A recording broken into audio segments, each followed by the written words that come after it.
뭐냐라고 하면 나는 은도 금도 없다는 겁니다.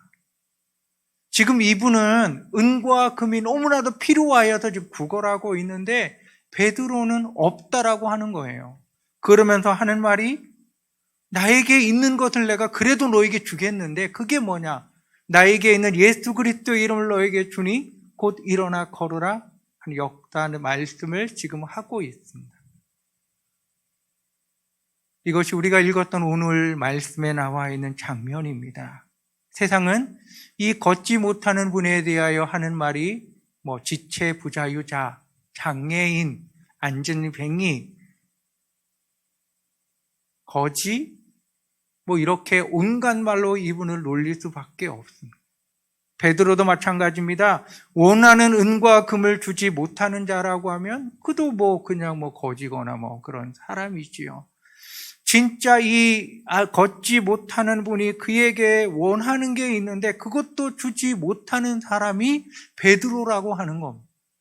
어떻게 보면 오늘 코로나 상황 가운데 우리들의 모습과 여러분 비슷하지 않습니까? 교회가 백신을 주진 않잖아요. 코로나균을 세상에서 멀리 몰아붙이진 않잖아요. 어떻게 보면 지금 코로나를 옮기고 있는 진원지 같은 곳이 지금 교회로 역임을 받고 있잖아요. 세상은 코로나에서 자유롭게 해주고 코로나를 안 걸리게 해주고 코로나를 전파시켜주지 말라라고 우리들에게 요구하고 있는데 우리는 그들이 원하는 것을 주고 있지 않은 겁니다. 주고 있는 게 없잖아요. 주고 있지 여러분 않다는 겁니다.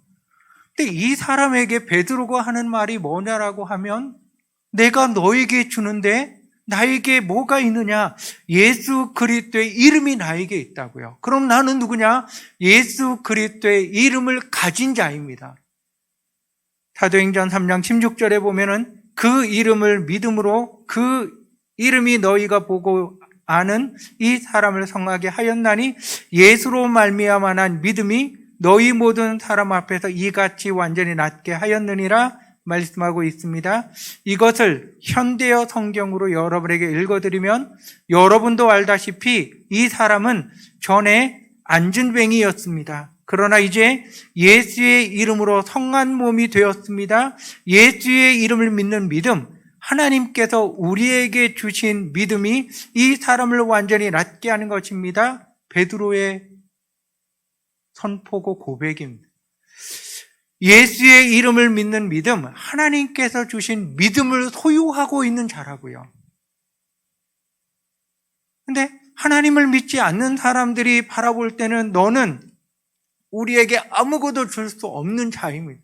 원하는 것도 줄 수 없는 자. 세상은 우리들을 대하여서 여러 가지 많은 이야기들을 여러분 할 수도 있습니다.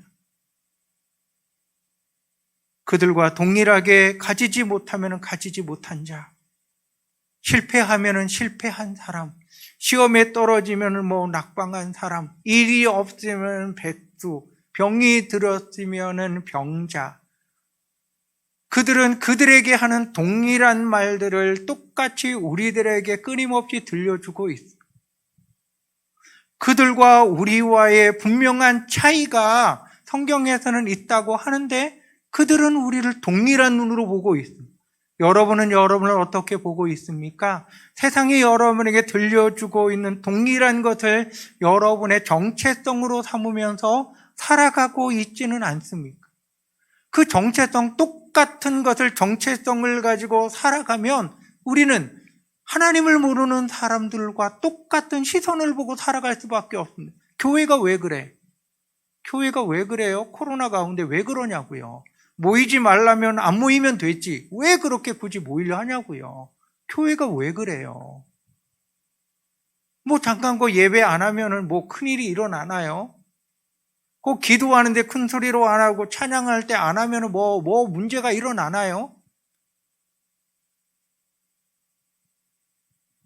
그들이 이야기하고 있는 똑같은 정체성을 가지고 우리가 이 사회, 이 시대에 내 자신 앞에 서면 이런 모습으로 설 수밖에 없습니다. 베드로도 은과 금 내가 줄 게 없어요. 그러면 이 사람 원하는 사람 아니죠. 그러면 나면서부터 걷지 못한 분의 원하는 것을 주지 못하는 자니까 그 자리에 있을 수도 없는 사람이지요. 그러나 베드로는 나는 예수의 믿음을 소유한 자, 예수의 믿음을 가지고 있는 자, 그 모습으로 그 사람 앞에 섰다라고 하는 겁니다. 바로 이것이 하나님을 아는 자와 하나님을 모르는 자의 차이입니다. 하나님을 모르는 사람은 세상이 얘기하는 그대로의 나의 모습을 가지고 그들 앞에서 나 줄 거 없어. 그럼 나 아무것도 할 수가 없지요. 그들이 원하는 대로 난 줄 것도 없고 해줄 것도 없고 뭐도 없고 아무것도 없어요. 그러면 이 시대의 교회는 의미도 없고 필요도 없고 똑같은 생각을 한다니까요. 그러나 베드로의 마음과 베드로의 시선으로 서면 내 안에 있는 예수께서 허락해 주신 이 믿음을 그들에게 주고 그들에게 나누어 줌을 통하여서 하나님의 역사를 이 땅에 일으킬 수 있는 사람이 우리들이라는 겁니다. 하나님께서 우리들에게 대하여서 시편 2장 7절에서 이렇게 이야기를 합니다. 내가 여호와의 명령을 전하노라. 여호와의 명령을 전한대요. 여호와께서 내게 이르시되 너는 내 아들이라 오늘 내가 너를 낳았도다 말씀했습니다. 하나님의 아들이라고요. 그들은 사람의 아들일 수밖에 없고요. 예수님 말씀대로면 사탄의 자식일 수밖에 없겠지만 우리는 하나님의 아들이라고요. 왜요? 하나님이 나를 그렇게 불러주셨군요.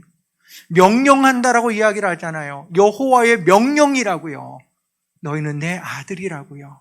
내가 너를 낳았다고요. 우리는 하나님의 아들입니다. 아들이라고 하는 건 아버지와 동일한 권세를 가지고 아버지와 동일한 것을 가지고 그 나라를 유업으로 얻을 자를 아들이라고 그러면 우리는 하나님과 동일한 권세를 가지고 하나님의 일을 하는 자, 해 나가는 자, 해야만 되는 자들이 우리들이라는 겁니다. 이사야서 43장 7절에서는 내 이름으로 불려지는 모든 자, 곧 내가 내 영광을 위하여 창조한 자를 오게 하라. 그를 내가 지었고 그를 내가 만들었느니라. 현대어 성경은 이렇게 이야기를 합니다. 그들은 모두 내 이름을 품고 다니는 백성이다. 나의 영광을 위하여 내가 그들을 창조하고 직접 손으로 빚어서 만들어 놓았다. 그들은 모두 하나님의 이름을 품고 다니는 백성이라고요. 여러분, 우리는 하나님의 이름으로 불려지는 사람, 하나님의 이름을 품고 다니는 사람입니다. 여러분 안에 하나님의 이름이 있습니까? 여러분 안에 예수의 이름이 있습니까? 그래서 하나님의 영광을 나타내기 위하여 하나님의 이름을 품고 살아가는 사람, 그렇게 창조된 자들이 바로 우리들이라는 겁니다. 이사야서 49장 16절에 보면 내가 너를 내 손바닥에 새겼고 너희의 성벽이 항상 내 앞에 있다고 말씀합니다. 손바닥에 새겼다는 거는요, 문신을 했다는 거예요. 하나님께서 하나님의 손바닥에 나의 이름을 문신으로 해서 새겨 놓았다고요.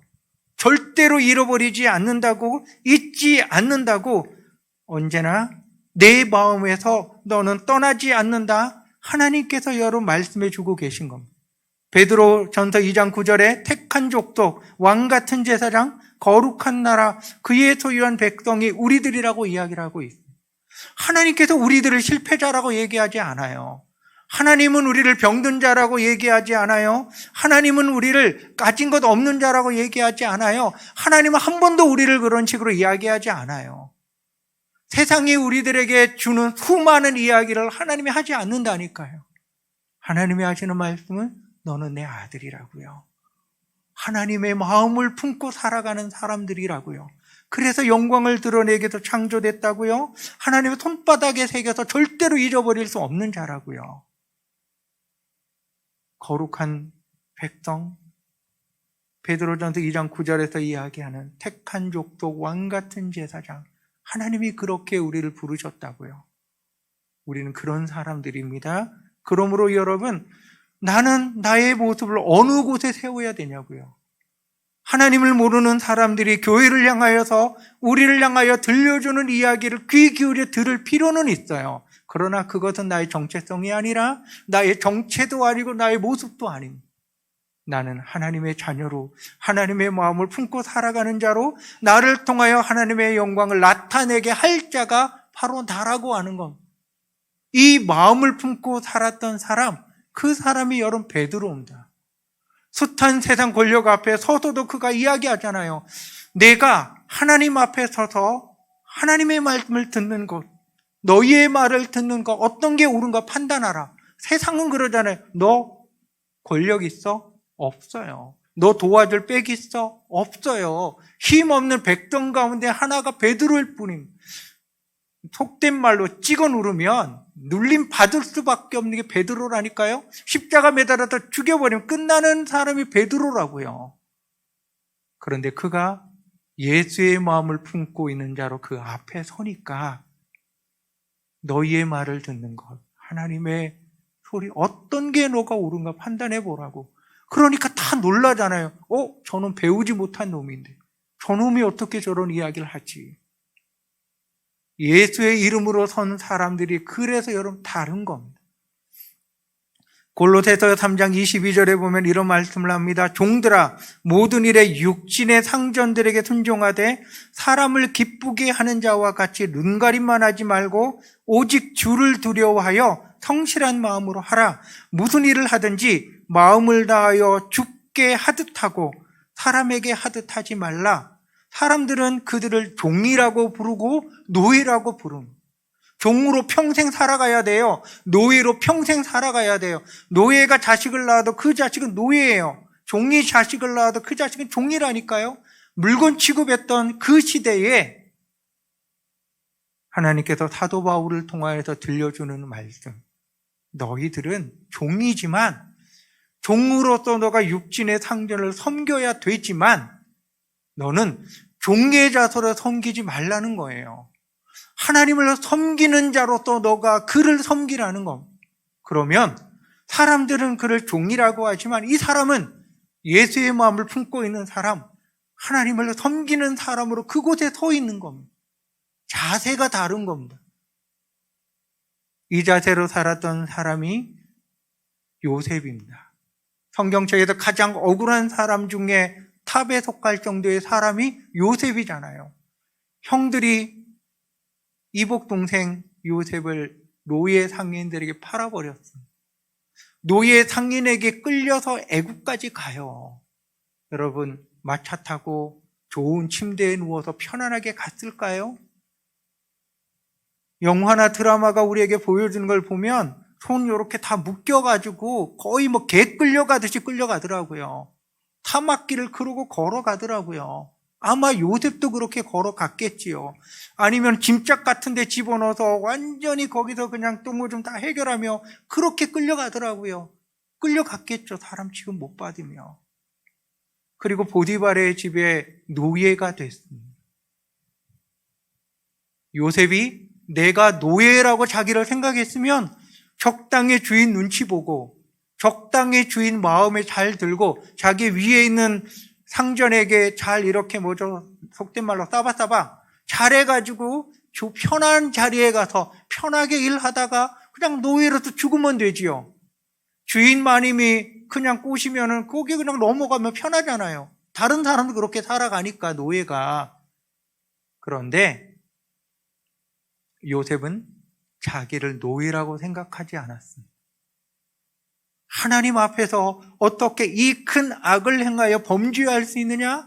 나는 하나님의 마음을 품고 살아가는 사람, 하나님의 백성이라고요. 남들은 노예라고 그러지만 나는 나를 하나님의 백성, 하나님의 언약 백성, 아브라함에게 허락해 주신 그 언약을 품고 살아가는 자로 그 모습 앞에 서 있는 겁니다. 감옥에 억울하게 죄수로 끌려가 재판 하나 안 받고 왕에게 잘못한 사람들, 정치범 수용소라 그러죠. 왕에게 잘못한 사람들을 가두는 그 감옥에 재판 하나 없이 끌려 들어갔습니다. 한순간에 죄수가 됐어요. 그가 죄수로서 자기의 신분을 정했다라고 하면 그냥 죄수로 살아가면 되죠. 하라는 대로 하고 하지 말라면 하지 말고 그냥 죄수로서 살아가다 어차피 거기에서 요셉이 빠져나올 수 있는 가능성은 1%도 안 돼요. 보디발이 아무도 모르게 집어넣었거든요. 자기 고난 안에 있으니까 그냥 죽여버리면 끝나는 거고요. 걔 거기 죽을 때까지 가만 놔두면 그러고 끝나는 거예요. 이러다 죽을 인생, 조금 더 편하게도 살 수도 있고 죄수로서 자기의 모습을 살 수도 있었겠지만 요셉은 그러지 않았습니다. 술 맡은 관원장과 떡 맡은 관원장이 그들이 꿈을 꿨을 때 꿈에 대하여 요셉이 해석해 주려고 하면서 하는 말이 뭐냐? 해석은 하나님께 있지 아니하니까 나에게 얘기해 달라 그럼. 하나님이라니요, 하나님. 여러분, 하나님이 요셉에게 한 게 뭐 있습니까? 형들에게 팔려서 노예로 끌려가게 하고 노예로 인생을 살아가다가 억울하게 여기 죄수로 끌려와서 언제 어떻게 될지 모르는 그곳, 하나님께서 그렇게 다 인도해 주지 않았겠습니까? 원망하려면 왜 하나님을 원망 못했겠습니까? 인생을 저주하려면 왜 저주 못했겠습니까? 왜 나는 이런 인생을 살아야 되느냐고 한숨 치며 살 수도 있었겠잖아요. 그러나 요셉은 그곳에서도 하나님을 이야기합니다. 나는 하나님의 언약을 지니고 살아가는 백성, 하나님의 백성이라고요. 하나님의 백성이라고요, 하나님.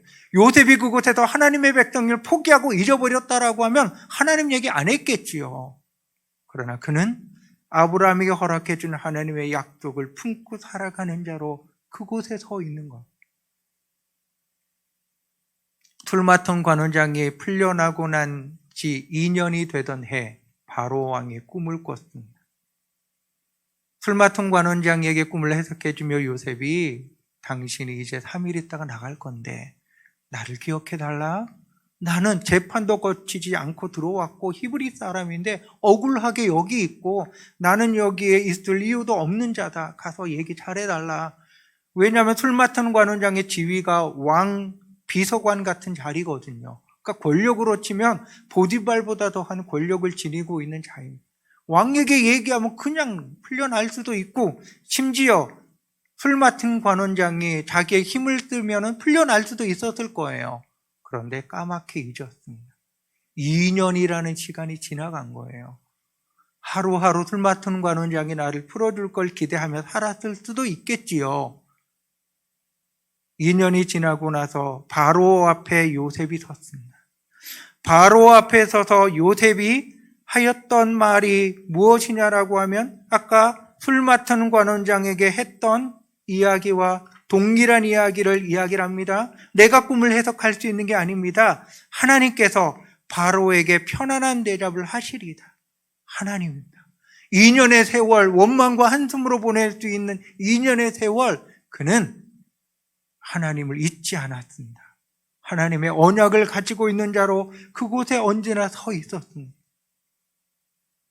그를 죽이려고 했던 형들이 요셉 앞에 복직을 얻으러 왔습니다. 요셉은 지금 애굽의 총리예요. 형들 그냥 죽이면 죽일 수도 있고 감옥 속에 정치범 수용소 같은 감옥 속에 집어넣으면 평생 못 나오게 할 수도 있습니다. 그러나 그가 그 형들에게 했던 말, 당신들이 나를 이곳에 팔았다고 해서 근심하지 마소서, 한탄하지 마소서. 하나님이 생명을 구원하려고 나를 당신들보다 먼저 보내었나이다. 하나님이 큰 구원으로 당신들의 생명을 보존하고 당신들의 후손을 세상에 두시려고 나를 당신들보다 먼저 보냈나니 그런즉 나를 이리로 보내신 이는 당신들이 아니오 하나님이시라. 요셉의 고백입니다. 총리의 자리에 올랐어요. 바로 다음 가는 자리예요. 애굽의 절대 권력을 이제는 요셉이 마음대로 휘두를 수 있는 자리에 휘두르며 살았습니다. 하나님 잊을래야 잊어도 되지요. 그 자리에 올라가면 하나님 잊어도 되지 않을까요?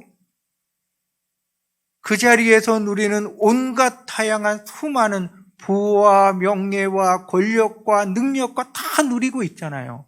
그러나 그 자리에 오른 요셉은 하나님의 언약을 잊지 않은 하나님을 품고 살아가는 하나님의 백성이었습니다. 하나님의 백성인 겁니다, 여러분.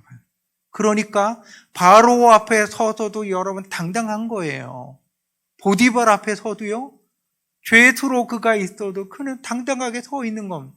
내가 하나님의 백성이라고요. 하나님의 언약이 나를 통하여 이루어질 거라고요. 하나님이 어찌 되었든 간에 나를 통하여 당신의 약속을 이루어 나가는데 이렇게 하다 죽이겠나요? 베드로도 여러분 마찬가지입니다. 주의 영광을 위하여 창조된 그가, 하나님의 약속을 이루며 복음의 증인으로 살아갈 그가, 예수님의 말씀대로 하면 원치 않는 곳에, 원치 않는 사람에 끌려가 죽어야 될 그때가 지금이 아니잖아요. 뭐 그때가 됐다라고 사도 베드로가 도망치지는 않았겠지만, 여러분, 하나님의 백성으로, 하나님을 품고 살아가는 자로, 예수를 품고 살아가는 자로 그가 서 있는 겁니다. 코로나 시대에 우리 교회도, 우리들도 여러분 마찬가지여야 되지 않겠습니까? 지금은 비록 세상에서, 사회에서 손가락질을 받으며 믿는 자들에게조차도 손가락질을 받을 수밖에 없는 현실이 그렇다 할지라도 여러분, 변하지 않는 건 나는 예수를 품고 살아가는 사람입니다. 변하지 않는 건 나는 하나님의 마음을 품고 살아가는 사람, 예수의 믿음을 품고 살아가는 사람입니다. 그러면 나를 통하여 하나님은 반드시 하나님의 영광이 나타나게 해 주시는 겁니다. 40년 동안 하나님의 영광은 이분에게 나타나지 않았습니다. 그렇다 할지라도 하나님이 이분을 만드셨다고 하면 하나님은 반드시 이 걷지 못하는 분을 통하여서라도 하나님의 영광이 나타나게 해주시는 분이 하나님이라는 겁니다. 나면서 걷지 못하였던 분, 불구자로 태어나기 때문에 성전에 들어가 예배할 수 없었던 그분, 예수의 이름을 품고 살아가는 베드로를 통하여 치유함을 받고, 그가 한 게 뭐냐고 하면요, 뛰며 춤추며 하나님을 찬양하며 베드로와 요한과 더불어 성전에 들어가서 뛰며 춤추며 하나님을 찬양하는 것. 이분이 진짜 원했던 건 금과 은이 아니었습니다. 내가 저기에 들어가야지 못하니까 그 다음 차선을 얻으며 살아가려고 하는 것. 하나님을 모르는 사람들이 우리에게 요구하는 것도 여러 마찬가지일 수 있습니다. 그들에게 가장 필요한 것, 물질이 필요하면 물질을 달라고 그러고, 도움이 필요하면 도움을 달라고 그러고, 보호가 필요한 보호를 달라고 그러고, 그분들이 요구하는 것은 다양할 수 있습니다. 그러나 우리가 진정으로 줄 수 있는 건 내가 품고 살아가는 예수, 하나님이 허락해 주신 믿음, 그 믿음을 그에게 나누어 주며, 내가 품고 있는 예수를 그에게 나누어 주며, 그도 하나님의 영광의 도구가 되게 하는 것. 이분이 그렇게 춤추며 찬양하며 뛰며 얼마나 기뻤겠어요, 여러분. 누가 보면 완전히 미친 자와 똑같지 않겠습니까? 소리 지르며 하나님을 찬양하며 춤추며 뛰고 있다니까요. 그분을 통하여서 예루살렘에 예수님을 믿는 무리가, 남자만 5,000명이 예수님을 믿었습니다. 예루살렘 교회의 첫 번째 부흥, 3,000명의 사람이 베드로의 설교를 듣고 예수님을 믿었는데요, 두 번째 부흥에는 나면서부터 걷지 못하였던 이 한 많은 인생, 아픔 많은 인생, 남들이 손가락질을 받으며 살아갈 수밖에 없는 인생, 그분이 하나님의 영광을 드러내기 시작하니까 그분을 통하여, 남자만 5,000명이라 그러면 여러분, 여자, 아이, 노인분들까지 하면 이거는 숫자가 10,000명 이상 훌쩍 넘을 거 아니에요. 어마어마한 대부흥의 역사가 이분을 통해 영광이 나타나니까 일어나더라는 거죠. 예수의 생명을 나눠준 사람, 예수의 이름을 나눠준 자를 통하여 이 일이 일어난 겁니다. 여러분은 어떤 사람입니까? 예수의 이름 품고 있는 사람입니까? 예수의 이름을 나누어주는 사람입니까? 주의 영광을 드러내는 자입니까? 다른 것은 우리에게 아무 의미가 없습니다. 이 세 가지, 예수의 사람입니까? 예수의 마음과 믿음을 품고 살아가는 자입니까? 나를 통하여 주의 영광이 나타나길 원합니까? 우리를 통하여 이 놀라운 영광이 이 시대에 나타나길 원합니다. 그래서 이 시대에 다시 한번 놀라운 하나님께로 돌아오는 부흥의 역사가 예루살렘 교회가 칭송을 들었거든요. 우리 교회를 통하여, 우리들을 통하여 칭송을 듣는 이 역사가, 하나님 이름 높아져가는 역사가 일어나기를 소망합니다.